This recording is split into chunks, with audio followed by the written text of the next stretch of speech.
In 2016, I was approached by a group of police officers. I call them corrupt police officers, whose names I already mentioned, and I'm going to mention them again.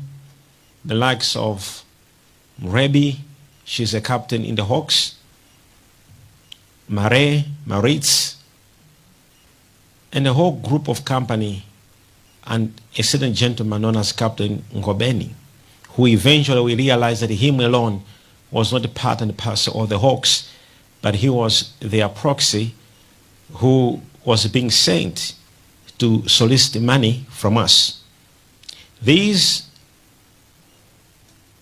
did not hide their intentions through this Captain Ngobeni, but to speak that we had to pay 12 million rands if we had to stay in South Africa. And this was apparently known as protection fees. This issue became a very serious issue. It can be very important for me to actually remind some of you who remember at some point in time when I stood on pulpit and spoke about this, to say I was met by these police officers. They are saying they need money, and that today if I don't give them money, they'll come here to church and cause an arrest. And I said, I'm ready. And I even said, I'm not scared. We remember that moment when we were harassed at church with a police helicopter that came and flew at a very below altitude level just to scare me. At the very same time, we had a police van at a church parked, and I think some of you remember. And all they were saying was so simple, to say, will you release the money or you are ready to be arrested? It was that single day when I took an initiative to go and meet the then Commissioner of Police, General Sitole. It was on a Sunday, and I had a meeting with him and at Southern Sun Hotel in Pretoria, where I raised the issue. In his speech, he advised us to beef up our security, citing that he is aware that in South Africa there is a serious cartel, and that if they don't get what they want, they may even assassinate us. However, he referred us to the Minister of Intelligence. Then his name was, or is, Minister Bongo, who I did not hesitate, because it was becoming more personal, to say, if you don't give us the money, we are going to do this. We resorted of meeting the minister, and we lodged a complaint to him. However, he called the Director of Intelligence, and if I may not be forgetting his name was called Fraser. We had a meeting, the three of us, and I explained the whole story, and Fraser spoke to me in front of the minister to say, so far, we do not have any case against you in the system. Meaning to say, this is all set up.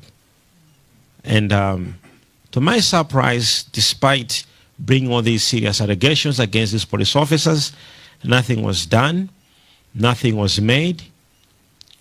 This scared me, because it became more even personal when I think some of you remember a person coming in church with a pistol. And several times when people would actually confess to say they were sent to shoot us. This was due to, after hearing that I had lodged a complaint against these four to the authorities, they said, you cannot make us lose our jobs, we'll eliminate you. Upon having that, I also saw it was necessary I report to my government in Malawi. I flew in Malawi. I met the then president, who is actually now, again, has been elected again to be the president. Congratulations to him. And I had a meeting with him, and I explained the whole issue. I remember he actually said that he was extremely touched and asked me to also, apart from the government efforts that would do, he also requested that I should involve the local Human Rights Commission. I did. The Human Rights Commission of Malawi that time went to the embassy, South African embassy, and lodged a complaint. And this is on records, to say our citizen is being harassed with his wife.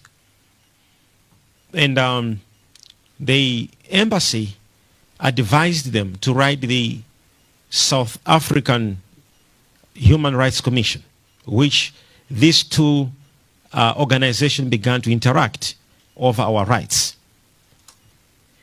Nothing happened. And this made us also to take further steps, because the threats of our lives and the demand of money began to grow. It was in this moment when we were also visited by one of the police officers known as Mr.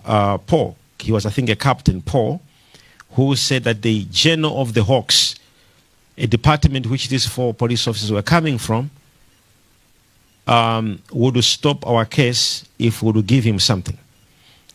I remember some of my team members going to have a meeting with this fellow general, known as General Sibiya. So much money was collected in the name of this general to stop this case. Instead of the general to stop the case, so it was corruption after another corruption. Problem, you go to the authorities, they also are demanding for something, to end something. I remember my team having a meeting with the then General of Hawks at his farm several times. Having meetings with him at his residence in Silverton several times. An attempt for our justice failed. It was then I decided to even take more steps further. I went to have a meeting with the Inspector General. There's an office in South Africa known as the Inspector General. The good part, we have affidavits from each office I'm mentioning to you that we visited, that we went to. We took the affidavits because we knew tomorrow was coming. The director in this office, when we went there, they welcomed us, and it's the office that helped us. They simply referred us to a department known as IPD, Independent Police Department, that investigates corrupt cops. We went into this office of the IPD, where we opened a case against these police officers who were harassing us. So an official police case was opened with a case number.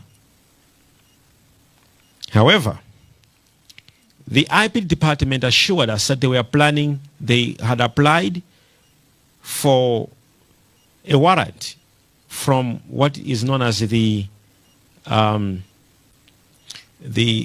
National Prosecution Authority, NPA, where they would get some funds, some money, and give the money to us so that we should tell these police officers that the money was ready, and that when they are coming to collect the money, the IPD should arrest them. A mission was planned that the following day, this must be done. But unfortunately, the day where this mission was supposed to be done, we think someone from the NPA had tipped them to say, tomorrow there's an arrest being planned for you.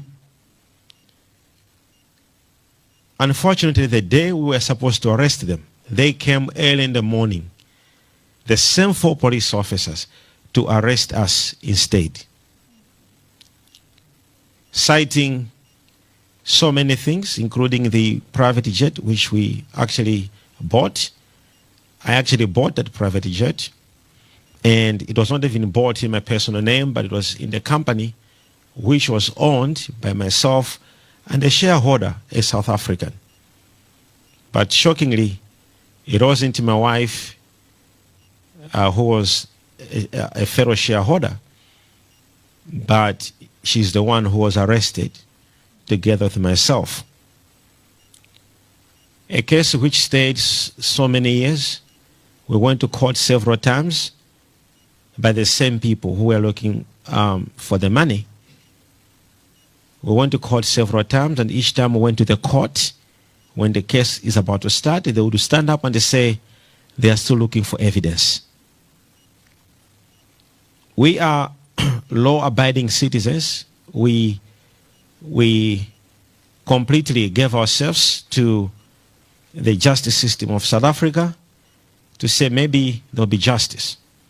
But the more we were waiting, the more our lives were seriously threatened. We're all aware what happened in our ministry, in our church, to our members across the world. Welcome to the fire where the stakes ignite, where the questions burn hotter than the night. No escape once you're locked in the heat. This is your trial on the hot seat.